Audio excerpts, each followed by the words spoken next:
Hello guys, welcome to my channel ভাই van recipe. আজকে আমরা বানাতে চলেছি সুস্বাদু ল্যাংচা 5 মিনিটের মধ্যে। তো দেখে নেওয়া যাক কিভাবে আমরা রেসিপিটা তৈরি করি। তো গাইজ, প্রথমে আমরা পাউরুটিটাকে 6 টুকরো করে নেব। ভালোভাবে টুকরো করে নেব যাতে মাখাতে সুবিধা হয় আমাদের।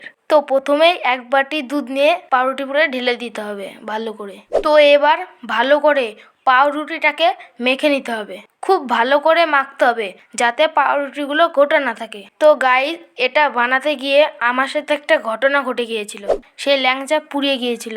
তোমরা বিশ্বাস করবে না, কালো হয়ে গিয়েছিল। সেই দিন আমার বাড়ির লোক অনেক বকেছিল। সবার সাথে এরকম হয় প্রথম রান্না করতে গিয়ে। সো গাইস, দেখতে পাচ্ছ আমরা গল্প করতে করতে পাউরুটি মাখাটা হয়ে গেছে। তো চলো এবার নেক্সট দেখে নেওয়া যাক কি করতে হবে। প্রথমেই পাউরুটিটাকে নিয়ে ল্যাংচার মতো শেপ দিয়ে নিতে হবে। তোমরা যে যেটা শেপ দিবা দিও।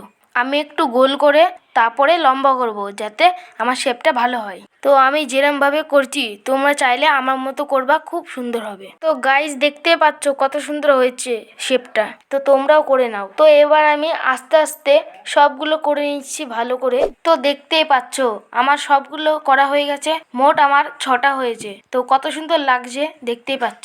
এবার 1 কাপ তেল কড়াইয়ে ঢেলে দেব। দেওয়ার পরে তেলটাকে হালকা গরম করে নেব। তো গাইজ, এবার আমরা একটা একটা করে ল্যাংচাগুলো ছেড়ে দেব তেলে। খুব ভালো করে ছাড়তে হবে, ভালো করে ভেজে নিতে হবে, না হলে পুড়ে যাবে পাউরুটি। তো মাঝে মধ্যে উল্টোতে পাল্টাতে থাকবেন, না হয় পুড়ে যেতে পারে। তো গাইজ, অবশেষে তোমাদের সাথে বকতে বকতে আমার পুরা ল্যাংচা হয়ে গেছে। দেখতে পাচ্ছ আমারটা পুড়ে গেছে হালকা। এবার থালে রেখে দেব সবগুলো তুলে নিয়ে। বাকি যেই দুটো ছিল সেগুলো দিয়ে দিলাম। অবশেষে এইগুলো একটু দেখার মতো হয়েছে। এবার সেরাটা করার জন্য প্রথমে দিয়ে দিলাম কড়াইয়ে জল। এবার দিয়ে দেব 8-9 চামচ চিনি। এবার ভালো করে নেড়ে নিতে হবে যাতে না লেগে যায়। এবার ল্যাংচাগুলো দিয়ে দিতে হবে চিনির সেরার মধ্যে। এবার ভালো করে নেড়ে নিতে হবে ল্যাংচাগুলো যাতে ওর মধ্যে রস ঢুকে। এবার ভালো করে ফুটিয়ে নিব। তো দেখতেই পাচ্ছ অবশেষে আমাদের ল্যাংচা হয়ে গেছে। এইবার বাটিতে ল্যাংচাগুলো তুলে নিচ্ছি।